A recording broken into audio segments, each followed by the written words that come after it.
Muhammed aleyhisselam. Bular asıl zatlar. Allah Taalam özü tandagan, özü tarbiyalagan, özü adep үйрөткөн, жоопкерчиликти өзü берген. Алар таза жашоону үйрөтүп кетишкен. Акыркы пайгамбар Мухаммад Мустафа саллаллаху алейхи ва саллям пайгамбарыбыз бүткүл ааламга кыямат күнгө чейин келе турган инсандарга жараткан Алла Тааланын аманатын жеткирген. Айта турган сөзүн барын bir sözdü kaldırıbastан, kemitpестен, koşpостан Allah Taala'nın kalamı Kur'an-ı Kerim'de жеткирген. Пайгамбарыбыздын мойнундагы эң чоң жоопкерчилик, милдет, миссиясы, пайгамбарчылык милдети ушул болчу. Жеткирүү. Пайгамбарыбыз 23 жыл жеткиргендин акысын берди. Allah'ın kavarın жеткирди. Жараткан Allah Subhanahu wa Ta'ala Пайгамбарыбыз Muhammed Aleyhisselam'a ушундай жүрөк берген, көтөрө турган. Болса Allah'ın акыркы сөзү көтөрүү тамаша эмес. Акыркы китеби анча-мунча жүрөк чыдабайт ага. Пайгамбарыбыздын жүрөгү адамзаттын арасынан эң таза жүрөк, эң күчтүү жүрөк, эң ырайымдуу жүрөк, эң мээримдүү жүрөк, эң таза жүрөк, пайгамбарыбыздын жүрөгү. Ошондой жүрөккө Алла Кур'ан түшүрдү. Өзүнүн акыркы китебин өзгөрүлбөй турган, бурмаланбай турган, эскирбей турган, жоголбой турган акыркы китебин ошо пайгамбарыбыз Мухаммад алейхисаламдын таза жүрөгүнө түшүрдү. Пайгамбарыбыздын берекелүү тилинен бүткүл үммөткө жетти. Бүткүл үммөткө жетти. Пайгамбарыбыз өзү айтат, Кур'ан мага түшүрүлдү. Ухия илейя эмне үчүн? Ли ундиракум бих. Кур'ан-ы Карим менен силерди коркутуум. Ва ман балаг, жана кимге жетсе, ошону дагы коркутуум үчүн. Пайгамбарыбыз бизди коркутканга келдиби? Ооба.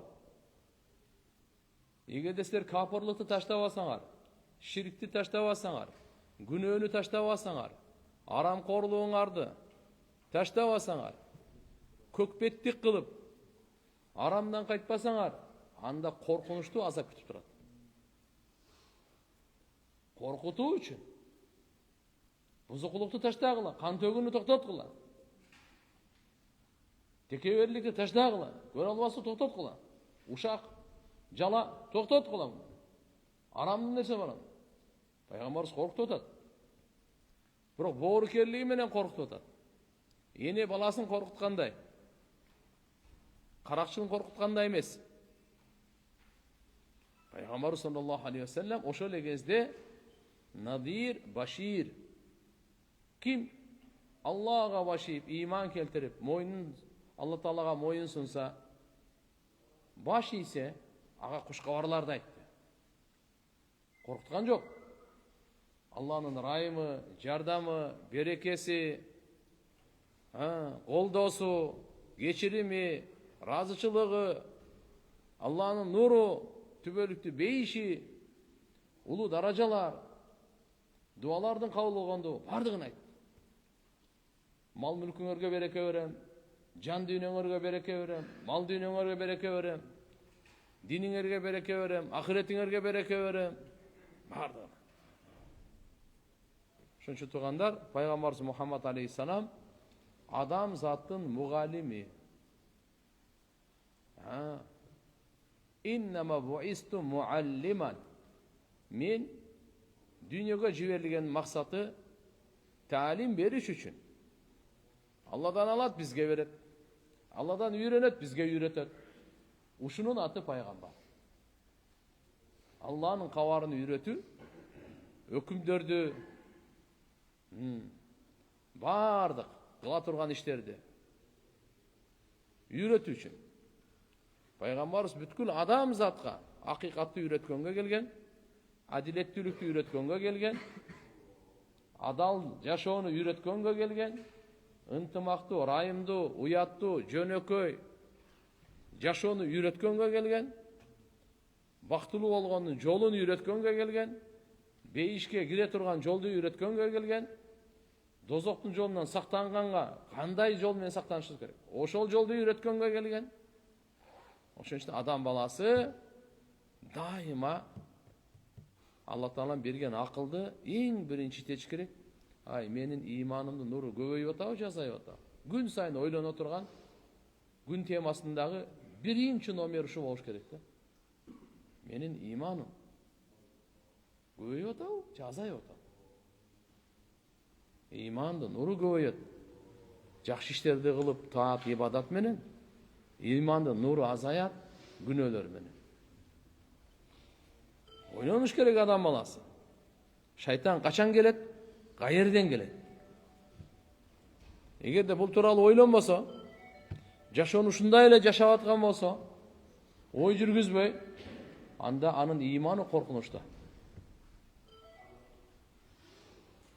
Иманы алсыраган, кээ бир учурларда өзү сезбей калышы мүмкүн, имандан ажыраганын билбей калышы мүмкүн.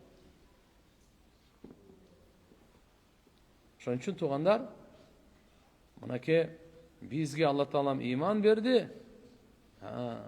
Ошо иманды сактап калайлы, иманды кубаттап калайлы, иманды бекемдеп, иманды чөйрөтүзүп, иманды жайылтып, имандуу жашоо. Пайгамбар саллаллаху алейхи ва саллям мынакей бизге ушундай кереметтүү, нурлуу, берекелүү амалдарды үйрөткөн. Капкара кылса дагы бактылуу, эркек аял кылса бактылуу, кембагал кылса да бактылуу, жаштар, карыялар кылса да бактылуу, айырмасы жок. Пайгамбарыбыздын ушундай нурлуу, эки дүйнө курула турган, адам баласы оңоло турган, берекелүү амалдарды алып келген. Кезек бизге кандай? Ошолорду тандашыбыз керек. Пайгамбарыбыз көрсөткөндө аткарышыбыз керек. Жашоонун жолдомосун Пайгамбарыбыз имамы. Бардыгына имам. Өткөнкү сабакта келдик эле мына. Бүгүн ошонун уландысы Фарва ибн Науфал атасынан риваят кылат, Науфалдан радияллаху анху. Пайгамбар саллаллаху алейхи ва саллям Науфалга айткан экен: "Иқра, кул я айюхал кафирун" сүрөсүн окуйбуз го. Айткын, эй кафирлар деген, кафирун деген сүрө ушул да. Ла а'буду ма та'буду. Ачык эле айтып кой. Силер ибадат кылып аткандарга мен ибадат кылбайм. Кафирлар, силер ошо бутка, сөлөкөткө, күнгө, айга, ташка ибадат кылып атасыңар, мен ага ибадат кылбайм. Аяттын мазмуну ушундай. Ушуну окугун деди. Кул я айюхал кафирун. Сумма нам ала хатиматиха. Кийин аягына чейин окуп бүтүп, анан укта. Не болот? Фа иннаха бараату мина ширк. Ушул сүрө ким окуса, бул сүрө ширктен сактануу бар экен да буда. Ширктен адам баласы кутулат экен.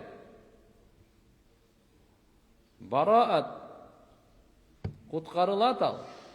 Ширктен таза болот ал адам. Ширк менен аралашпайт. Алла кечирбей турган бир эле күнөө бар, ширк. Калган күнөөнү каалаганын кечире берет Алла Таала. Инналлаха ла ягфиру ан юшрака бихи ва ягфиру дуна залика лиман яша. Куранда Алла айткан, Алла ширкти кечирбейт, андан башкасын каалаганын кечирип коет. Алла кечирем десе, эч ким аны токтото албайт, сурай албайт. Алла кечирбейм десе, эч ким аны мажбурлай албайт. Раваху Абу Дауд ва Тирмизи ва Насаи. Ушу улуу китептерде келет ушу хадис. Имам Тирмизи рахимахуллах дагы бир хадисти келтирет. Анас ибн Малик радияллаху анхудан Пайгамбар саллаллаху алейхи ва саллям айтат: "Ман арада ан янам ала фирашихи фанама ала яминихи, сумма қара қул хуаллаху ахад, 100 مرة فإذا كان يوم القيامة يقول له الرب يا عبدي udkhul ala yeminik al-cennet. Tirmizi şeriften rivayeti. Peygamber sallallahu aleyhi ve sellem aytadi. Kaçan жатқанға ниет қылып, мұқтайын деп атасын, ким 100 жолу İhlas сүресін оқып қойса, Құл хуаллаху ахадты. Қиямат күні Алла субханаху ва тағала айтады екен, пендем, оң жағын бейішке кіріп кете бер дейді. Бұны фанама аля яминихи оң жағы менен жатқан. Жатқанда оң жақ менен жатқан сүннет. Кішіне беліңіз танылса, жан башыңыз танылса, сол жақ менен деле болады. Чалқанча болады. Бұры көмкөрөй болбойды. Көмкөрөй жатпаш керек. Ичи менен. Пайғамбарымызға айтқан риwаяттар бар. Дозоқлардың жатқаны деген. Шыншымда ичи менен мындай жатып қалған еді. Оң жақ менен жақшысы, сол жақ менен чалқанча жатса болады. Ставабу азкари якулуха хина я'ва ила фираши. Төшөккө келгенде, жатайын деп атканда зикирлердин сооптору. Кайсы зикирди кылсаңыз, сизге кандай сооп берилет? Караңыз туганда, пайгамбар Мухаммад саллаллаху алейхи ва саллям бүткүл адамзатка мугалим. Пайгамбарыбыз эки нерсени баяндайт негизги. То есть Алланын өкүмүн аткарылуусун баяндайт, тариканы. Жолу кантип аткарылыш керек. Мусулман адам кантип жашаш керек. Ошонун жолун баяндайт. Ошого бериле турган белектерди, сыйлыктарды, соопторду, береке, касиет, даража, мартаба ушундайларды баяндайт. Намазды кандай окуш керек аны айтып берди. Эми намазга бериле турган соопторду кошо айтты. Орозо туткандын жолун айтты. Ага бериле турган соопторду кошо айтты. Зекет бергенден, садака бергенден, белек бергенден соопторун айтты. Ага кошо анын жолдорун айтты. Ажылык кантип аткарылат, умра кантип аткарылат, бунун жолдорун айтып берди. Ушуга бериле турган кайсы амалга кандай сооп, ушуну айтты. Ата-энеге кантип кызмат кылыш керек, бунун жолун айтты. Ошого бериле турган соопторду аны айтты. Акча табуунун жолу, анын айтты. Акча табуунун жолуна, ошо жол менен таба турган болсоңуз, сизге кандай сооптор берилет, буну айтты. Конокко барсаңыз, же конок күтүп алсаңыз, ошонун адебин айтты, жол жобосун айтты, буга бериле турган соопторду айтты. Демек, эки жакта маселеси фазилети. Мына пайгамбар саллаллаху алейхи ва салламдан айтылган нерсе биз кудду ушундай аткарсак, биринчи ошо жолду аткарсак, пайгамбарыбыз айткан мына сооптор Алла бизге буйруп берет. Куранда мындай дейт: "Алладина ядкуруна Аллаха қияман ва қуудан ва ала джунубихим ва ятафаккаруна фи халқи самавати вал ард. Раббана ма халақта хада батила. Субхана фақина азабан нар." Буга чейинки аятта Алла субхана ва таала айткан Ал-Имран сүрөсүнүн акыркы аяттары, пайгамбарыбыз күн сайын тахажжудда турганда асманды карап ушул аятты окуйт эле. Инна фи халқис самават вал ард ва ихтилафил лейл ван нахар ла аятин ли улил албаб. Шек күмөнсүз асманды карап айтат эле, асман менен асмандардын, жердин жаралуусунда, түн менен күндүн алмашуусунда акыл ээлерине өтө улуу белги бар дейт эле. Акыл ээлерине.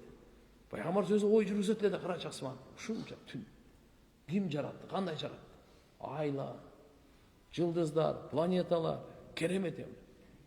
Булар бардыгы. Ошо акылдуулар ким десе, алар Алланы эстейт. Алладина ядкуруна Аллаха қияман, туруп Алланы эстегендер. Қууд, отуруп Алланы эстегендер. Жан баштап жатып Алланы эстегендер. Демек, жатып дагы Алла Тааланы эстеген, бул Куранда айтылган. Жаткан учурда Алланы зикир кылган, Куранда айтылган. Муктайын деп атасыз, ошол убакта Алланы зикир кылыңыз. Бул Куранда айтылган аятка сиз дагы илешип каласыз. Алла Таала айткан экен деп. Эртең менен күн сайын уктайбыз да. Күн сайын турабыз. Күн сайын турганда ошол жерде Алланы эстеп туруңуз, Кур'ан айтылганга киресиз сиз дагы. Туруп дагы эстейбиз, отуруп дагы эстейбиз, жатып алып дагы эстейбиз. Жан баштап дагы эстейбиз. Алла Таала ошолорду акылдуулар деген. Алланы эстеген адамдар бактылуу адамдар. Бир алым айтат. Biz Allah'ını istesek Allah bizde isteyip. Yok Allah hadiste rivayetlerde gelir. Pende kançalı Allah'ını istese Allah andan göv isteyip benden. Allah göv isteyip benden. Pero öz aytti fadkuruni adkurkum. Men istep turdular, men sizlerdi istep turam. Janatkan Allah subhanahu wa ta'ala. Emi mınaki ve qu'udan ve ala junubihim jana jan başlap jatıp Allah Taala'nı istegenler. Allar istep, dana oy жүргүзүп, айтышат экен анан, "Ya Allah, бул аламды сен бекер жараткан жоксуң. Бекер жаратуудан сен тазасың. Суранычым эле бизди дозоктун отунан сакта." Карачы. Субханак, факина адабанда. Дозок отунан биз. Аягына чейин окуйт эле. Пайгамбар саллаллаху алейхи ва саллям Ал-Имран сүрөсүнүн азыркы жерден аяттан баштап ayağına çeyin okuydu. Vasbiru ve sabiru vettakullah leallekum tuflihun deyin geçin. Cabir radıyallahu anh aytat Peygamber sallallahu aleyhi ve sellem bunday degan. İza avar rojul illa firashihi ibtadalahu malakun ve şeytan. Pende kaçan töşökö jatkanda perişte menen şeytan şaşılıp berişet eken. Bir perişte bir şeytan. Çatkan. Fayaqul melek perişte aytetkende ihtim bi hayr. Uşunuqa жақшылыгы менен bitse eкен дейт. Ve yaqulu şeytan ihtim bi şer. Жамандык менен bitsin дейт. Fa in zakarallah summa nama ba'al melek yaklau. Eğer de bu Allah'ın zikri ona, Allah'ın zikir kılıp ona uktasa, anda perişte bunu saktap, korgop, sakçılık kılıp duradi ekan. Allah'ın zikir kılıp öyle uktasa. Jatarda itayle uktap otasın. La ilahe illallah de. Uykunu vergen Allah'a şükür de. Hem tаңды көрөмбү, көрбөймү Allah bilet. Кейде Allah'tan Kur'an'da Allah Taala aytat, кейбір адамдарга biz uyku verебиз дейт. Uykunu berебиз, ошо ойдон эле ахиретке алып кетебиз дейт. Кейбирине uyku берет экен Алла Таала. Кайра эртеси күнү жаңыдан жашай берип коебуз дейт. Allah Taala немеси бул? Wa idha istayqada qala al-malak. Качан uykudan turganda perişte aytкен, "Iftah bi khayr." Жақшылык менен башла. Шайтан aytкен, "Iftah bi shar." Жамандык менен башла экен. فإن قال الحمد لله الذي رد علي نفسي ولم يمتها في منامها الحمد لله الذي يمسك السماوات والأرض أن تزولا إلى آخر الآية الحمد لله الذي يمسك السماء أن تقع على الأرض إلا بإذنه الحمد لله الذي يحيي الموتى وهو على كل شيء قدير فإن وقع عن سريره فمات دخل الجنة. Bu turganda эгер Аллага мактоо айтып турса, бардык мактоо Аллага, мен жаным кайра кайтарып берди. Уйку дагы өлүмдүн агасы. Уйку өлүмдүн агасы кандай? Бул окшош да. Адам өлгөндө отключение болот да бардыгычы. Адам уктаганда дагы ошого окшош отключение болот. Бирок өлүмдүкүндө эмес, өлүмдүкүндөгү конкретно полный отключение бул полный эмес. Бирок ошого окшоштуруп алып барсак, уйкуну окшотуп алып барабыз. Отключение кетет буда. Уктап атат. Уктап атат. Эми сезимдерди карап турабыз. Уктап атканда. Көрүү сезими пока отключениеда.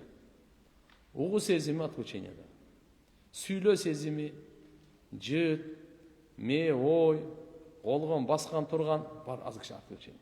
Ошончо пайгамбарыбыз айткан, уйку өлүмдүн агасы. Ошо уйкудан тургуз Алла субханаху ва тааля мага өлүм бербестен жанымды кайтарып берген Аллага мактоо. Ошон үчүн биз уйкудан турганда эмне дейбиз? Алхамдулиллахиллади ахяна ба'да ма аматана ва илайхи нушур. Бардык мактоо Аллага болсун. Алхамдулиллахиллади ахяна ба'да ма аматана. Өлүм бергенден кийин кайра мага жашоо берди деп. Демек уйку өлүмгө окшош. Өлүм бергенден кийин ошон үчүн айтылып атат, кайра Алла таала мага жашоо берди. Ва илайхи нушур, Аллага кайра кайтып баруу. Мындайда эмне үчүн ва илайхи нушур дейт? Нушур дегени өзү кайра тирилип Алланын алдына топтолгонду нушур деп айтат. Аллага кайрадан барат. Кудумуз сабак берип атат, адам өлгөндөн кийин дагы жараткан Алла бир учурда тирилтет, тирилип махшар майданга Алланын алдына топтолуп барат. Бардык мактоо Аллага болсун. Асман менен жерди кыймылдап кетүүсүнөн кармап турат Алла таала. Өзүнүн ордунда да жер да өзүнүн огунан чыкпайт. Асман да өзүнүн огунан чыкпайт. Жер, ай, күн өзүнүн огунда ось кагышып кетпей тегереп турат. Кагышып кетпейт. Болсо бир эле учурда ай деле тегеренет, күн деле тегеренет, жер дагы тегеренет. Бир эле учурда. Bu galaktikanın içinde yıldızların vardı, planetlerin vardı ötegerine. Özünün yolu var. Çenep koygan. Bir sekund periyot nazat bolboyt. Özünün yolu var. Kagışıp ketpeydi çıkar. Bardıq maktoo Allah'a olsun. Asmanda Allah Taala жерге түшүп кетпесин кармап турат. Ошон үчүн тиреги түркүлүү жок асманды жараткан Алла Таала чексиз Аллага шүгүрлөр. Her bir nesege kudretli, өлүктөрдү тирилте турган Аллага мактоо болсун дейт. Кийин эгерде бул кроватынан жыгылып чөтө турган болсо, өлүп калса бейишке кетет. Абу Умама радыйаллаху анхудан риваят бар, пайгамбар саллаллаху алейхи ва саллям айтат: "Ман ава ила фирашихи tahira." Ким төшөгүнө жатса, тарат алып. Ва закараллаху таала, Алланы зикир кылса, hatta yudrikun nuas үлгүрөө келди. Биринчи адам сразу уктап калбайт да, үлгүрөй баштайт. Кичине уйку тартып туруп, анан уктайт да. Ошону nuas деп коет. Лам янқалиб саата мин ал-лейл ясалаллаху фиха хайран мин ад-дунья вал ахира илля атахия. Эми түнү бул. Кайсы убакта гана ойгонуп кетпесин. Алладан эмне дуаны кылса, Алла сөз кабыл кылат дейт. Карачы. Эки нерсе экен. Тарат менен жатуу, Алланы зикир кылып жатуу. Эми түндө ойгонуп калган учурубузда тилиңизден кандай дуа чыксын, эмнени сурасаңыз дүйнө ахиреттин жакшылыгын Аллага сөз берет ошону дейт. Дүйнө ахиреттин жакшылыгын эмнени айтсаңыз сөз берет Алла. Тирмизинин риваяты. Абдулла ибн Амр радыйаллаху анхудан риваят, пайгамбар саллаллаху алейхи ва саллям айткан: "Хаслатан ау хуллатан." Эки хаслат, эки касиет ушундай бар экен, жакшы сыпат бар экен да. Ла юхафиду алейхима абду муслимун илля дахалал жанна. Кайсы мусулман пенде ушуга бекен болсо элечи сөз бейишке кирет. Эки нерсе бар. Хума ясир, ал эки жеңил эле. Ва ма я'мал бихима qalil, бирок амал кылуучусу аз. Өзү оңой эле экен ал экочу. Мындай эле. Любой баарыбыздан аткара алат экенбиз да. Бирок амал кылган адамдар аз экен. Пайгамбар деди: "Хума ясир, бирок ва ма я'мал бихима qalil." Амал кылган адам аз. Ал кайсы? Юсаббиху фи дубури кулли салатин ашран. Ар бир намаздан кийин 10 жолу субханалла деп койсо.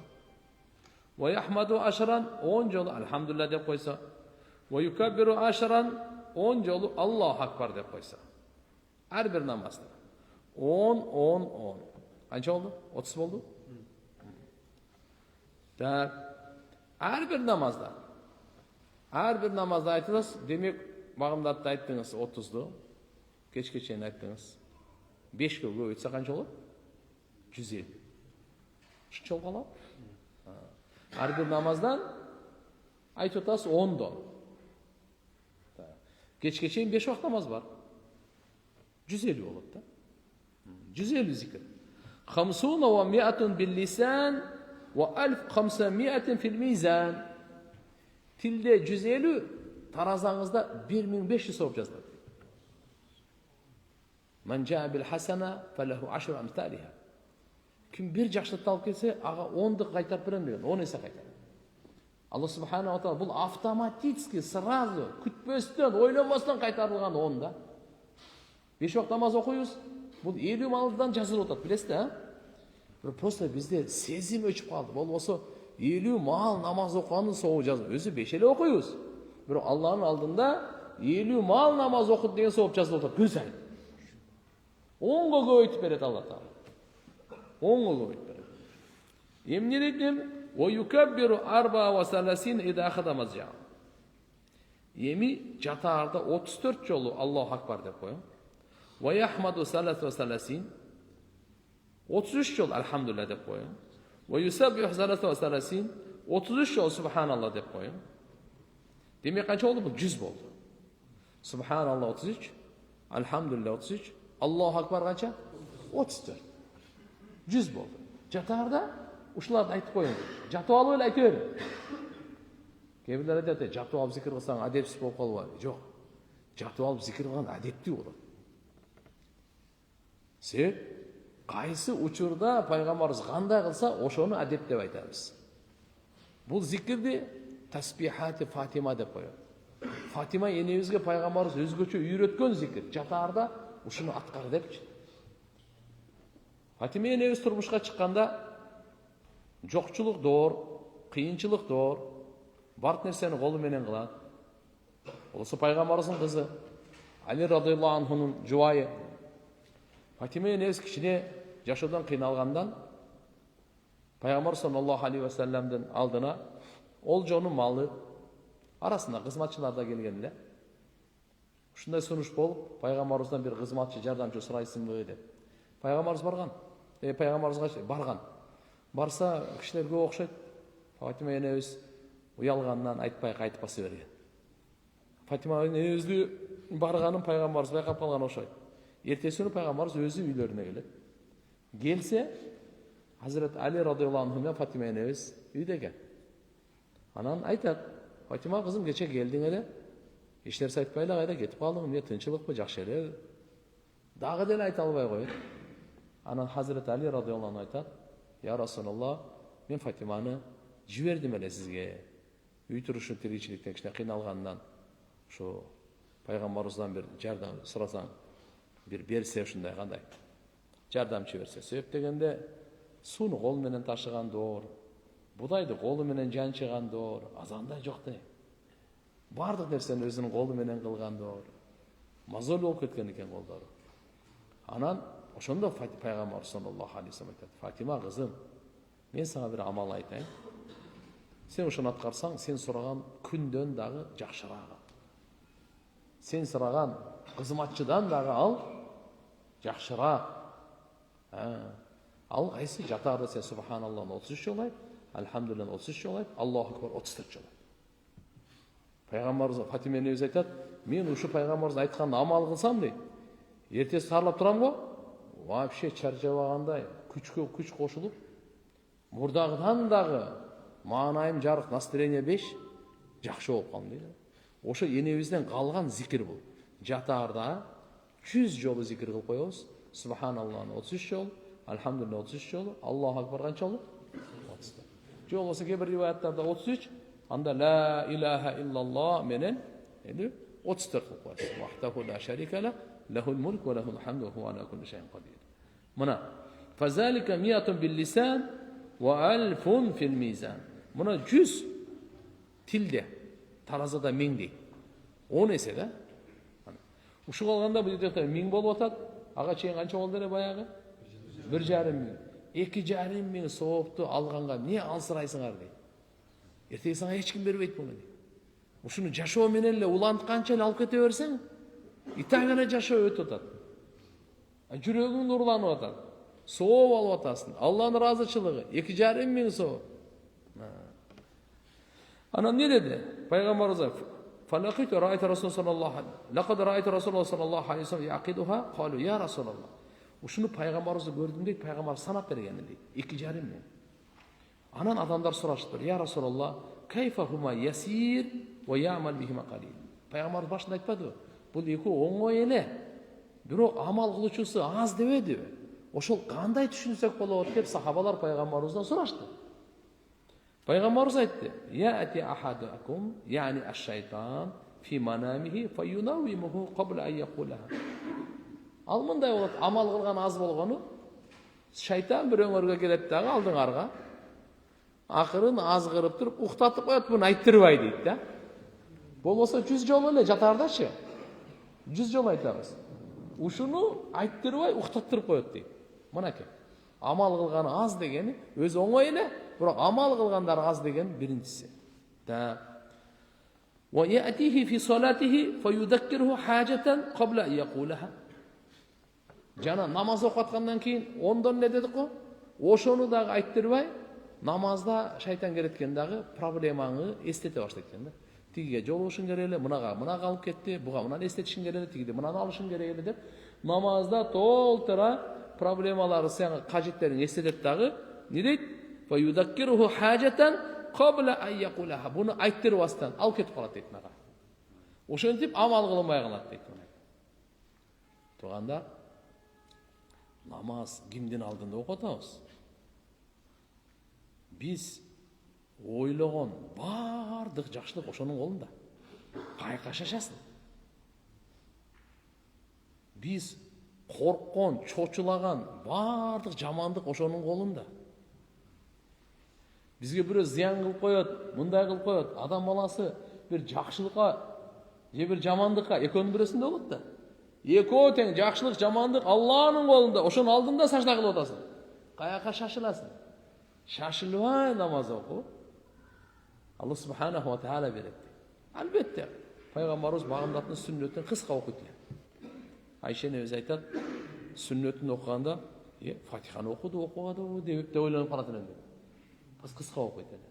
Тажжуд намазды узун окуйт эле. Пешимдин сүннөтүн да узун окуйт эле. Кээ бир намаздарда кыска, кээ бир намаздарда узун. Бирок баягындай биздики атым эле тоокчок кылгандай эмес. Эстегенде момент айтып калайлы. Эки сажданын ортосунда көпчүлүк байкайбыз турганда намаздачы отурбайт. Келип келе сажда кылат. Болбосо биздин мазхаб боюнча эки сажданын ортосунда бир таспих өлчөмүнчө отуруу важип. Кээ бир алымдар суннати муаккада дейт. Кээ бир биз башка мазхабтарда бир таспих өлчөмчө отурбаса жаңылыш саждасын кылыш керек. Сажда сах дейт ага. Намазы толук болбой калды. Ошон үчүн эки сажданын ортосунда Роббигфирли деп 3 жолу айтып коебуз. Не деп айтасыз? Дагы Роббигфирли, дагы Роббигфирли. Эми экинчи саждага бардык. Бул пайгамбарыбыз саллаллаху алейхи ва саллям хадисинде бар. Бул да сахих хадис. 3 жолу айтсаңыз болот, 5 жолу айтсаңыз болот, 7 жолу айтсаңыз болот. Убактыңыз кенен болсо шашылбай туруң. Роббигфирли мааниси ушундай. О Роббу, менин күнөөмдү кечир деген сөз. Бирок ушуну айтуу менен сиз бир важипти кармап калып атасыз. Бизде азыр рүкүдөн турганда комага турганда Роббана лакал хамд деп айтабыз дагы, мына важип кармалып калып атат, жакшы. Бирок эки сажданын ортосундагы жалса деп коет. Ошого кош көңүлдүк болуп калат.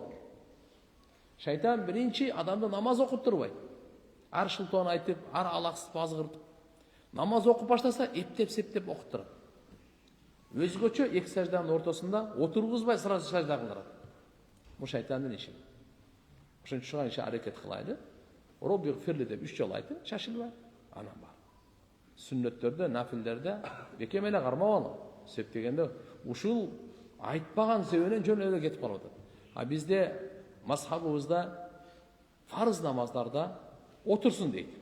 Бир таспих өлчөмүндө отурсун дейт. Унчукпай эле. Эгерде сиз анда унчукпай эле отура бергенде, унчукпай эле отурганда, шайтан анда унчукпай кайра сразу саждага жыгып коюп атат да. Буну калтырыпчы. А так, мисалы ушу, мисалы 3 жолу субхана роббиял а'ла дедиңиз, Аллаху акбар деп отуруп турушуңуз керек. Качага чейин? Subhana rabbiyal a'la bir tasbih ушунча. Subhana rabbiyal azim bir tasbih ушунча. Ушунча мөөнөт отуруу милдеттүү болот. Андан кийин ана саждага барат.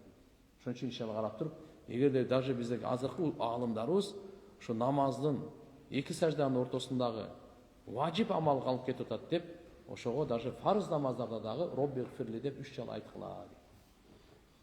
Кандай болгон чакта да тургандар, мына жерде кыскасы айтканда кичине отурсаңыз, унчукпай фарз намаздар жакшы. Болсо иншалла айтып койсоңуз робби гфирли деп, бул сизге зыяны жок. Мына шайтан кандай кылат? Рафи ибн Худейч радияллаху анху дан риваят пайгамбар саллаллаху алейхи ва саллям айткан: "Идастажа ахадукум ала джамбихи ал-айман", качан бирөөңөр оң жамбаш менен жатсаңар, сумма кал: "Аллахумма асламту вajhi илейк ва вajjahtu вajhi илейк ва алджахту ظهري илейк ва фаввадту амри илейк ла малджа минка илля илейк у'мину би китабик ва расулик фа ин мата мин лейлатихи дахала аль-джанна". Ушу дуаны окуп туруп жатса, эгерде түнү ажалы келип өлүп кетсе, сөзбөйүшкө келет дейт. Тирмизи шарифте. Bundan дагы Бухариде дагы, Муслимде дагы дуа бар. Буну жаттап алсак болот, экөөндө тең келет. Демек, экөөндө тең келгенден кийин бул хадистин күчтүүлүгү абдан да. Бара ибн Азибден радияллаху анхудан. Ал жерде айтат пайгамбарыбыз, намазга дарат алгандай жатаарда дарат ал дейт. Даратың болсо проблема жок. Ошо дарат менен жата бер. Бирок даратың жок болсо зерикпей эле дарат алып ал, намазга дарат алгандай. Ида атайта мазжаак фатавадда вудуак лис-сала. Качан жата турган жайыңа келгенде намазга дарат алгандай дарат ал, то есть толук ал. Так. Туммастажи аля шикхил айман. Кийин оң жамбаш менен жат. Пайгамбар сүннөтү боюнча кандай экен? Дарат алып туруп, кийин оң жамбаш менен жат дейт. Анан айт: "Сумма кул Аллахумма асламту нафси илейк". Я Аллах, мен өз нәпсимди саңа тапшырдым. Так. Ва вajjahtu вajhi илейк, жүзүмдү саңа жүздөнтүрдүм. Ва фаввадту амри илейк, я Аллах, ишимди саңа тапшырдым. Ва алджахту ظهري илейк рагбатан ва рахбатан илейк, ла малджа ва ла манджа илля минк. Ла малджа ва ла малджа минк илля илейк. Я Аллах, мен белимди деп саңа, мындайча айтканда, өзүмдү толугу менен бардык иштеримди кызыгып да, коркуп да саңа тапшырдым. Анткени баш пааны тил талап кыла турган сенден башка эч жакта жай жок. Аллах куткара турган, сактай турган, баш пааник бере турган бир гана жараткан Алла Таала. Аманту би китабика аллади анзалта. Сен түшүргөн китебиңе ыйман келтирдим. Ва би набийка аллади арсалта. Сен жиберген пайгамбарга ыйман келтирдим. Ушуга чейин айтсаң, фа ин мутта мин лейлатик, эгерде сен өлүп калсаң ушу түнү, мутта алал фитра. Анда ыйманда, исламда өлдүң деген сөз. Ва ин асбахта асабта хайра. Эгерде таң аттырсаң, экөөнүн бирөөсү болушу мүмкүн да. Же ушу дуаны окугандан кийин түнү өтүп кетиши мүмкүн, же таңга жетишиң мүмкүн. Экөөнүн бирөөсү. Мери таңга жетсең, жакшылыкта таңга жеттиң дейт. Эгер өтүп кетсең, ыйманда өлдүң дейт. Пайда экөөндө тең. Важал хунна ахира ма татакаллама бихи. Ушуну сен жатаардагы эң акыркы сөзүңдү кыл деди. Bundan кийин сөз сүйлөбөй деген сөз. Буга чейин зикирлерде тиякпай сүйлөшө турган сөздөр бүтүрүп алдыгы акыркысы ушу болсун дейт. Бир кайталап коеюн. Аллахумма асламту нафси илейк ва вajjahtu вajhi илейк ва фаввадту амри илейк ва алджахту ظهري илейк рагбатан ва рахбатан илейк ла малджа ва ла манджа минка илля илейк аманту би китабика аллади анзалт ва би набийика аллади арсалт. Болду, ушунча дуа. Ушуну окуп эле жатсаң, дарат алып, намазга дарат алгандай, оң жамбаш менен жаткандан кийин пайгамбардын ушу дуасы. Бухариде келип атат, Муслимде келип атат, Бара ибн Азиб деген сахаба буга пайгамбарыбыз айтып атат. Эгерде кокус ошо түн өтүп кетсең, сен фитратта, ыйманда кеттиң деген сөз. Эгерде сен таң аттырсаң, анда сөзсүз жакшылыкта таң аттырдың дейт. Жана буну сөзүңдүн эң акыркысы кыл деди. فرددتها على النبي صلى الله عليه وسلم فلما بلغت آمنت بكتابك الذي أنزلت قلت ورسولك. Бара ибн Азиб айтады, мен бұны пайғамбарымыз маған айтқанда үйрендім, жаттап алдым дағы, пайғамбарымызға қайталап бердім. Бирок ақырындағы сөз бар эле, "Ва анзалта би набийика" дегендин ордуна бұл болсо "Ва анзалта би расулика" деп айтты эле пайғамбарымыз. Ла, андай деп айтпа деді. "Ва би набийика" деп айтты деді. Бұл болсо расул деле пайғамбар дегенди мааниси, наби деген пайғамбарды мааниси. Бирок бул жерде пайғамбарыбыз үйрөткөндө наби деп айт деп үйрөтсө, тиги болсо расул деп айт деле пайғамбарыбыз аны оңдоп расул дебе наби деп айт деди. Ошол жерде да галымдарыбыз машаалла айтат, кайсыл жерде пайғамбарыбыздын аты наби деп келсе наби деп айтабыз, кай жерде расул деп келсе расул деп айтабыз. Карачы. Жөнөкөй эмес, бунун ичинде дагы даанышмандуулуктар бар. İçinde dağı köptөгөн elhamdülillah пайдалар бар. Расул менен набиге келе турган болсок, эмне айырмасы? Биз расулду элчи, набини пайгамбар дейт. Расул бир чоң айырмасы эле расулдар аз. Пайгамбар, набилер көп. 313 деп айтылды. Калгандары бардыгы наби. Миң деген да. А биздин пайгамбарыбыз расул дагы, наби дагы экөө тең. Мурункулардан көп өткөндөрдү миң дегендер алар наби эле болгон, расул болгон. Расулга өзүнчө китеп, өзүнчө шарият берилген. Набилер көбүнчө мурунку шариятты, мурунку китептерге элчиген. Бир топ айырмалары да бар будан башка. Бир тургандар азыр бизге айта турганды, мына пайгамбарыбыз бизге расул дагы, наби дагы, мынаны жаттаганда жатардагы дуада наби. Аманту би китабика аллади анзалта ва би набийика аллади арсалта. Жиберген пайгамбарыңа иман келтирдим деген сөз. Бухари ва Муслим. Абу Хурайра радıyallahu anh'dan rivayet var. Peygamber sallallahu aleyhi ve sellem aytar. Man qala hina ya'wa ila firashihi يأوي إلى فراشه لا إله إلا الله وحده لا شريك له له الملك وله الحمد وهو على كل شيء قدير لا حول ولا قوة إلا بالله سبحان الله والحمد لله ولا إله إلا الله والله أكبر غفرت له ذنوبه أو خطاياه شك مسعر وإن كان مثل زبد البحر رواه ابن حبان. Kim jatardachi? Teşekkür jatkanda şu la ilahe illallah vahdahu la şerike leh. Lahul mulk ve lahul hamd ve huve ala kulli şeyin kadir. La havle ve la kuvvete illa billah. Subhanallah velhamdülillah ve la ilahe illallah vallahu akbar dep koysa, anın günösü okeanni gövgünçölük bolsa da geçirilet deydi. Bu da jatardagı dualardan biri tuganda. Estegende bir hadise Peygamber sallallahu aleyhi ve sellem aytar. Kim darat alıp jatsa bir perişte ağa dayındaladi eken. Taң atчак дуа кылып чыгат экен. Kim darat alıp jatıp oşo tünü ajali келип өтүп кетсе, şehit болуп өлдү дейт. Elhamdülillah mına карасаңыз, канча деген дуалар Peygamberimiz бизге айтып койгон да. Эстегенде bir hadiste келет Peygamber sallallahu aleyhi ve sellem aytat. Kim töşөккө жатканда Elhamdülillahillezî kafani ve avani. Elhamdülillahillezî at'amani ve sakani. Elhamdülillahillezî manna aleyye ve afdal. Kibri ve tefa'afdal. Allahümme inni es'aluka en tunacciyani minen nar da aytsa. Faqad hamidallah bi cemi'il mahamidil halqi kullihim degen. Uşunu aytsa, al adam бүткүл махлуктар Алла Таалага кандай мактоо айтса, ошо мактоону айтып бүттү деген да. Асман Аллага мактоо айтат. Периштелер Аллага мактоо айтат.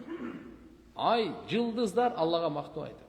Шамал Аллага, тоолор Аллага мактоо айтат. Канаттуулар, суунун ичиндегилер, жин, инсан, кыскасы айтканда, калайык калк махлук канча көп. Ошолорду кандай Аллага мактоо айтса, сиз ушу дуаны окуп койсоңуз, ошолордун баарынын мактоосун айткандай болдуңуз да. Фақад хамидаллах би жами'ил махамидил халqi kullihim. Пайғамбарымыз айтты, ал адам Аллаға мақтау айтып бүтті ал. Не деп мақтау айтты десең, бүткіл мақлуқтың мақтаусындай мақтау айтты дейді. Дуа оқып қойған. Шыншыншал бұл жердегі Пайғамбарымыз саллаллаху алейхи уассаламдан ушундай кереметтүү дуалар бар. Біз үйренөйлү, бала чакага үйрөтөйлү, башкалар менен бөлүшөйлү. Абу Саид Худри радıyallahu anhudan, Tirmizi şerifinde rivayet. Abu Said Hudri radıyallahu anh men деген сахаба. Айтады, Пайғамбар саллаллаху алейхи ва саллям айтқан, ким жатарда Астағфируллах аллади ла илаха илля хуал хайюл қойюм ва атуб илейхти саласа маррат 3 жол айтса, гуфират лаху дунубуху, күнөлөрү кечирилет анын. Ва ин канат мисла забадил бахр, деңиздин көйгүнчөлүк болса дагы, ва ин канат адада варақил шажар, дарақтардың жалбырағының санынша болса дағы, ва ин канат рамли алиж, мына чөлдегі құм бар ғой, құмдың санынша болса дағы, ва ин канат ададат айями дүния, бұл дүние қачан башталған жаралған, ошоның санынша болса дағы. 3 жол айтасыз. Астағфируллах аллади ла илаха илля хуал хайюл қойюм ва атуб илейх. Жатарда. Кейбір риwayatта келеді, оң алақаныңызды оң жағыңызға қойып тұрып айтасыз. Астағфируллах аллади ла илаха илля хуал хайюл қойюм ва атуб илейх. 3 жол. Бұға 4 сол. Біріншісі, дүниеде қанша дарақ бар? Білесіз бе? Қанша жалбырағы бар? Ошол аны, ошол адамға, ошончо санынча соғып жазылады. Екіншісі, аламда қанша құм бар? Чөлдің құмын санап көріп, құмдың санынча соғып жазылады. Üçüncü, бұл дүниені Алла қашан жаратқан? Ошол күнден тартып, ушу күнгө чейин қанша күн өтті? Күндің санынча. Төртіншісі, бұның күнөсү океандың көйгүнчөлүк болса да кечирилет. Мынаны біз дайыма оқып жатайық. Қиын емес. Жатарда сізден еш қанша кетпейді. 10 секунд. Астағфируллах аллади ла илаха илля хуал хайюл қойюм ва атубу илейх. Астағфируллах аллади ла илаха илля хуал хайюл қойюм ва атубу илейх. Астағфируллах аллади ла илаха илля хуал хайюл қойюм ва атубу илейх. 10 секунд. Бирок карачы канча дейт сен. Бу дүнө соғып ала турган, ахиретти даярдай турган, кабырды нурлай турган, дүнө. Бирок ушундай эле ойлоп калбаңыз, диндеги амалдар только ахирет үчүн экен деп. Жок. Бу дүйнөдө Алла субханаху ва таала ага амандык берет, береке берет, жүрөгүнө тынчтык берет, ыззаттуу ырыскы берет, бейпил турмуш берет Алла таала. Савабу ма якулу иза стайқаза минал лейл. Эми түнү коксо ойгонуп калсаңыз, эмнени айтыш керек? Ошонун сооптору боюнча. Пайғамбар саллаллаху алейхи ва саллям айтады: "Инна Аллаха таала иза радда илал абд ал муъмин нафсаху минал лейл фасаббахаху ва маджадаху ва стагфара лаху фадааху тaqabbala min." Эгерде момун пенденин нәпсисин түндөсү Алла таала кайтарып койсо, ал субханаллах деп, Аллаху акбар, астагфируллах деп койсо, Алла кабыл кылат дейт. Bir hadiste келет. Кереметтүү хадис болгондо да, Бухариде угуп туруңуз. Түнү ойгонуп кетесиз го. Ошол учурда айтыла тургандо. Ман таара минал лейл, Пайгамбар саллаллаху алейхи ва саллям айткан, ким түндөсү ойгонуп кетсе. Так. Фақала айтса: "Ла илаха иллаллах, вахдаху ла шарика лах, лахул мульк ва лахул хамд, ва хува аля кулли шайин қадир. Субханаллах валхамдулиллах ва ла илаха иллаллах валлаху акбар, ва ла хаула ва ла куввата илля билlah" деп. Сумма қала: "Аллахумма гфирли." Ушудан кийин Алла мени кечир десе, ау даа, кандай же дуа кылсын либой, устужиба лаху, анын дуа сөз кабыл болот деди. Түндө ойгонуп кеткенде, биринчи ла илаха иллаллах вахдаху ла шарика ла, лахул мульк ва лахул хамду ва хува аля кулли шайин қадир. Андан кийин баягы дуалар, зикирлерибиз, субханаллах валхамдулиллах ва ла илаха иллаллах валлаху акбар, ва ла хаула ва ла куввата илля билlah дейсиз дагы. Ошодон кийин либой дуаны кылып. Пайгамбарыбыз айтып атат: Qanday duo qilsa qabul deydi. Bir payg'ambarimiz bu yerdagi bizga buna duoni qilsanglar deb kichine bir shiltema tashlab qo'ydi. Allohumma g'firli dedi. Ya Allah, meni kechir deb. O'sha moment Allohdan kechirim so'rab qoldi. Jo bo'lmasa o'sha moment qaysi problemangiz bor, qanday maqsadingiz bor, qanday niyetingiz bor, duo qilingіз. Adal ele olsa bo'ldi. Sözsüz Allah subhanahu wa ta'ala. Xo'y, dunyoni so'rаңыз, ayirmasi yo'q. Ahiretni so'rаңыз, ayirmasi yo'q. Allah subhanahu wa ta'ala qabul qiladi. Payg'ambarimiz aytdi: "Summa qala Allohumma g'firli" aw da'a. Allohumma g'firli desin, jo'sa liboy duo bilan duo qilsin, jo'sa kemirda aw nahwahu deydi, jo'sha o'xshagan duo qilsin. Ustujube lahu antus duosi qabul qiladi. Ustujiba lahu an duosi qabul. Fa in tawadda'a, agar o'sha tun uyg'onib ketdingizmi? Qo'y, men tarat olib ber, 2 rakat namoz o'qib qo'yin deb qaldingizda. Tarat olib turib namoz o'qisa, qubilat salatu. Namozi qabul deydi.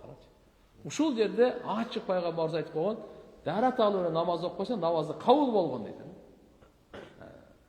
Demek turganlar, bunaki tuni uyg'onib qolgan uchurda, bunal momentidagi qo'ldan chiqarib yurmay, qo'ldanib qolishimiz kerak. Foydalanib qolishimiz kerak. Buldagi sunnat payg'ambar sollallohu alayhi vasallam o'zi aytib o'tadi. Man ta'ara minal layl, kim tuni uyg'onib qolsa. Aytamiz inshaalloh. Qajatlarimiz to'ldirib.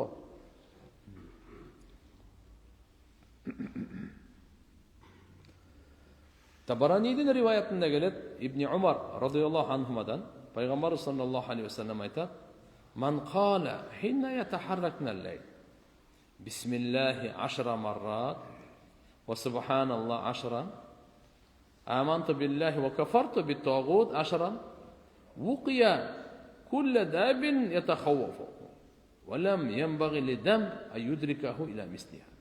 Allah. Tündösü qıymıldap qalasiz. Beliniz talib, oң жан баштап сол жақ башлаган. Ошо моментте хина ятахарракнал лайл. Айтса: "Бисмилла, бисмилла, бисмилла" 10 жолу. Андан ки субханаллах, субханаллах, субханаллах 10 жолу. Андан ки аманту билла ва кафарту бит тагут 10 жолу. Аманту билла дегени Алла Таалага иман келтирдим. Ва кафарту бит тагут, шайтан, залым бардыгы кирип кетет. Ошолорго аларды четке кактым деген сөз. Ушундай кылса, ал корккон бардык күнөөдөн сак болот дейт. Кайсы күнөөдөн сиз коркосуз? Ошо күнөөнү кылып албайын деп. Ошодон Алла Таалам сактап коет. Ошодон Алла субханаху сактап коет. Ага андай жетпейт дейт. İbn Abbas radıyallahu anhu'dan rivayet: "Kana Rasulullah sallallahu aleyhi ve sellem iza qama minel leyl yetahajjad." Peygamberimiz tünü turganda tahajjud okuydu. Bizdin dinimizde gündüzgü dağı ibadatlar var. Tünkü dağı ibadatlar var. Tünkü dualar var. Tünkü zikirler var.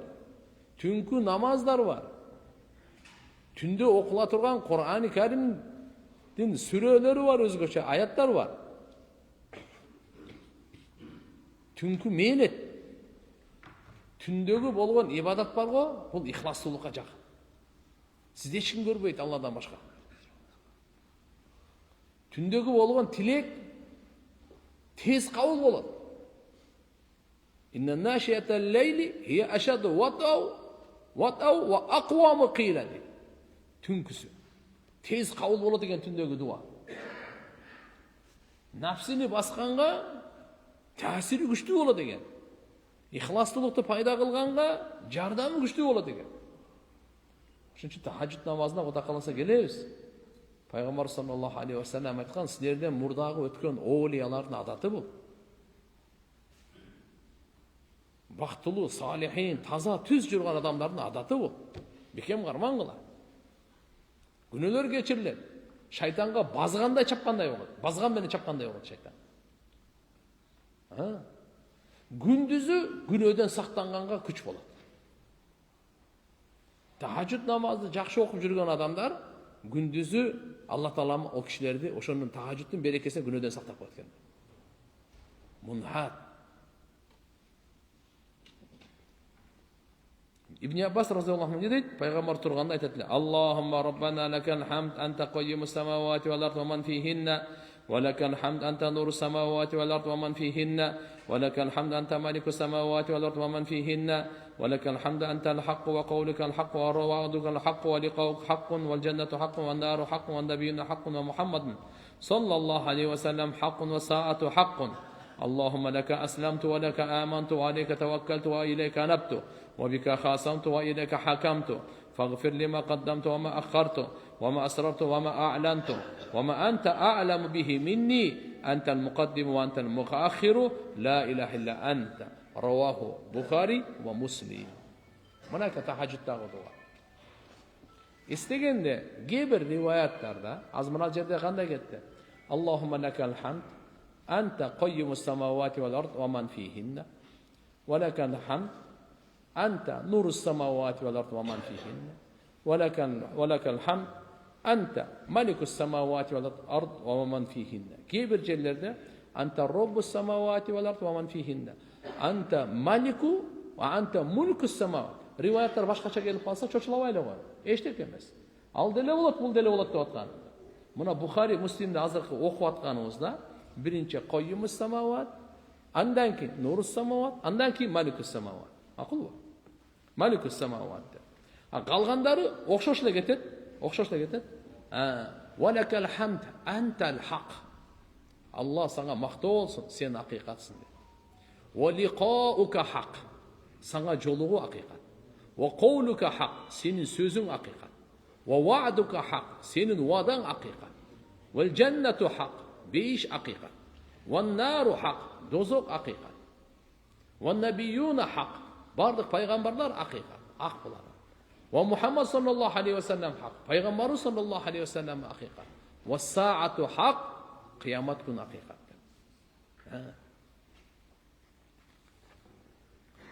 Ondan keyin mana ki şunu aytgandan keyin Allohumma laka aslamtu. Ya Allah, men sana moyun sundum. Ve bika amantu. Sana men iman keltirdim. Ve aleyka tevekkeltu. Sana men tayandım. Ve ileyka anabtu. Sana men qaytdim. Ve bika khasamtu ve ileyka hakamtu. Ya Allah, sen jardamың менен men talaşam. Sen jardamың менен sana qaray bayardık çeçindir, sana qara çağır. Sana gana taandıq. Faghfir lima qaddamtu ve ma akhartu ve ma a'lantu ve ma asrartu. Ya Allah, menin günahlarımды keçir. Murunqu, kiyinki, aşkere, jaşırın. Jana sen ve anta a'lamu bihi minni. Meni ya Allah, men bilbegen, menden da sen köp bile turgan günahlarım var. Oşulardı dağı geçir. Degen dua. Ve antal muqaddimu. Sen aldığa çıkarasın. Ve antal muakhiru. Sen arka qalağanını jıldırıp qoyasın. La ilahe illa anta, gebir jede la ilahe qoyrup, mınanday zikirleri menen kelep turganda. Allah Taala barыбызга amal kılışlaka tawfik bersin. Ahirinde şunu mümkün boluşunça qarap turup, birinci jatağardın duaсын jattap alayık. Misali, Allahumma bi ismika amutu ve ahya. Uşul jerde ele tura berbey, uşa başka dualarga da ötöylü. Ya. Akırın jatta öğreniyor. Turganda, anda da elhamdülillah lezi ahyana ba'da ma amatana ve ilahi nushur dedik. Anjatta adam başka dualarga ötöylü. Buna hazırkı aytılgan dualarga barını hareket kılayın. Allah barыбызга tawfik versin, barыбызга ihlas versin, barыбызга toruqtuluk versin. Assalamu aleykum ustaz. Akirette bu dünyada kılgan her bir işimiz amal defterine yazılgan olsa günü işte soğuk işte biri kalbay yazılgan olsa biz hazır tiri kezibizde günülerimizde toba kılsak oşol amal defterden günü işlerimiz öçürülür. Subhanallah, alımlar açıkan. Eğer de toba özünün şartları menen toluk olsa, tawbatan nasuha deydi. Gayra günü qaytalanmay turgan toba olsa, murunqu qılgan günü tap-taqır, pis, nemer öçürülüp ketedi. Жоқ bolasa sen. Bирок Allah'ın hakkısındaki tawbаны berip koyamaz. Namaz okubay jurdunuz de tawba kıldınız. Bирок anın qazaсын, qarızын beriş керек. Biröden akşa alıp jürüp berбей jurdunuz. Emi çin yürekten tawba kılıp atasız. Эми бул бербей жүрүп тигини какшатканыңыз үчүн ошол күнөөлөр кечирилет. Бирок азыр мисалы 10 000 сом алып бербей койсоңуз, ошо койдон бербей кой деген мааниде эмес да. Аны кайтарып бериш керек. Тобаны караңыз. Бирөө айтып атат, мен сизди ушактап коюпмун, гыйбат кылып коюпмун, кечирип коюңуз деп. Себеп адам баласынын укугунда тиги адам да кечириш керек да. 3 шарттан башка 4-чү шарт бар. Ал адам кечирбесе, ыйлап, дуа кылып, ажыга барсаң деле, ал адам кечирмейинче Алла сени кечирбейт ал. Ошон үчүн адам акысы өтө татаал, назик, коркунучтуу да болчу. Адам акысы. Ошон үчүн адам акысына кирбейли. Мени кечирим сурап келди. Мен азыр кечирип токтоп тур. Мени кимдин алдында ушактаган болсоңуз, ошолорду топтоп алып, айтып коюңуз, мен ушактадым. Мен туура эмес айттым деп. Жала жапкан болсоңуз, ошолорго топтоп айтып.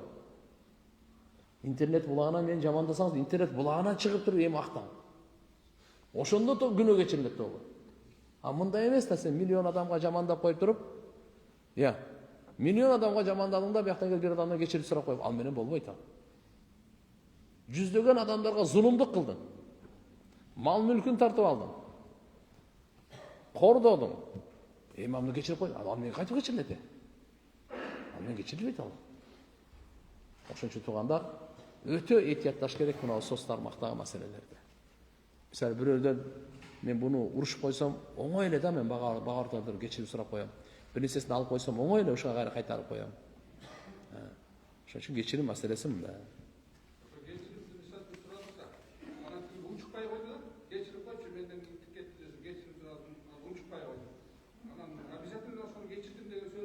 Болуш керек. Хотя бы болду деп калыш керек да хотя бы. Кечирбесе ахиретке калат. Бул жерде эптеп эгерде бир акысы болсо бериш керек. В любом случае однозначно. Эгерде бере албай калсаңыз, эптеп кечиртирип алыш керек да бул дүйнөдө. Эгерде неме болсо, мындай сөккөн болсоңуз, же адамдардын алдында кордогон болсоңуз, же Кудай сактасын үстүнө жала жапкан болсоңуз, же болсо анын жокту кезинде анын айыбын айтып, шылдыңдап же ушактаган болсоңуз, ушу дүйнөдө маселени чечип алла деп пайгамбарыбыз хадисте айткан. Тиякка калтырбагыла деген. Тияктан однозначно кечирбейт ал. Ал тияктан ал кечирип турган аякта ал жай андай эмес. Ал только аны акысы сурайт анда. Мага канча жамандык кылды, айтат. Алладан айтат, ошончон алып бериң мага, соо алып бериң дейт. Ал жакта эч ким кечирбейт ал. Ал жакта эч ким кечирбейт. Маселени мына жактан берип бүтүрүп салыш керек.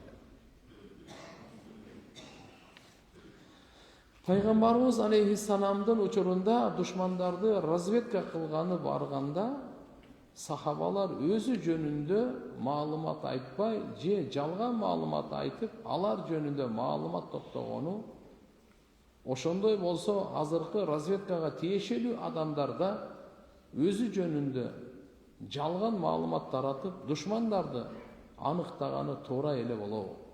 Машаалла. Ал-харб хада. Пайгамбарыбыз айткан саллаллаху алейхи ва саллям, согуш бул алдай турган ыкмалар. Согушта кетет бул. Согушта алдаса болот деген. Согушта алдаса болот. Кайда кетти десе, бул жак кеткен болсо, жок бул жак кеткен депчи. Чындыгы билип турат, бул жак кеткен. Эртең менен келесе, ооба деп бар, кечинде бар да. Бул согуш бул. А мына эгерде динибиздин коопсуздугуна, мамлекетибиздин коопсуздугуна болсо, тынчылык кылса болот. Бирок жөнөкөй эле жеке кызыкчылык менен адамдын айыбын аркасынан түшкөн болбойт ал. Пайгамбарыбыз айткан, кимдин айыбын аркасынан түшсө, Алланын артынан түшөт деген. Үйүндө отурган эртеби, кечпи, сөзсүз болот. Үйүндө отургузуп туруп Алла шермендесин чыгарат деген. Албетте, иншалла бул тынчыларды разведканы өзүнүн бай жалган сүйлөгөнү кайсыл деңгээлде болуп атат? Кандай душманда? Бардығынан емес, әр біріне мен дұшман деп сөзе берсем. Егерде чындап эле белгилери билинип, ошол душмандыгы болуп калса, вот ошого анан кийин разведкага барып билип, билгенде ана жөнөкөй эле мен разведкадан келсем айтып бере бер. Кылмышкерди кармаш деле оңой эмес. Кылмышкердин аламаттарын билгенден кийин ал менен достошушу мүмкүн, жүрүшү мүмкүн, акырын алышы мүмкүн бардыгында. Действительно кооптуу же кооптуу эмеспи? Кооптуу эмес болсо, анын шермендесин чыгарбаш керек. Кооптуу болсо, аны кармаш керек обязательно. Акыркы күндө саткындар да көбөйдү го. Заман фитна. Бул дүйнөдө аз эле саналуу эле мукаддас аалымдар бар дейт. Ошол даражага жетиш үчүн кандай илимдер алынышы керек? Же Аллага тандаган адамдар гана ошол даражага жетишеби? Жок, бардыгы жетсе болот. Илим, негизги илим Кур'андын илими. Бардык хадистер Кур'анды чечмелейт. Фикh маселелерибиз Кур'ан хадисти туура түшүнүш үчүн эле. Бардыгы биздеги балагат, нахв, сарф, мантык түшүнгөн немелер ошол негизги илимди түшүндүргөнгө бизге тепкич эле. Ар бирибиз өлгөнгө чейин илим алышыбыз керек. Пайгамбарыбыз ордунда илимди мечиттен алат эле, медресе жок эле. Негизги илим мечиттен илим. Медресе дагы жокко чыгарбайбыз, медресе дагы керек. Окуу жай алда. Бирок пайгамбарыбыздын ордунда сахабалар мечиттен илим алышкан. Жаштары бир топ өткөндөн кийин илим алышкан, көпчүлүгү. 40 жаш, 50 жаш, 60, 70 жашта илим алышкан. Сепалар түшүнгөн, илим өлгөнгө чейин алыш керек. Ал биз азыр карап туруп эле 30га чыгып калса эле мага болбой калды деп, анда туура эмес. Саламу алейкум устаз, азыркы учурда Кур'андан сабак берген адам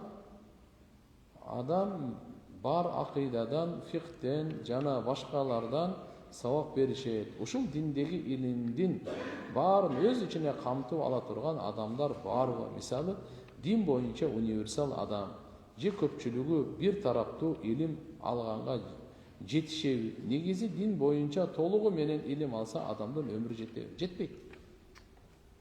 Дин илими мындай айтылганда үстүртөн бардыгынан болуш керек сөзсүз.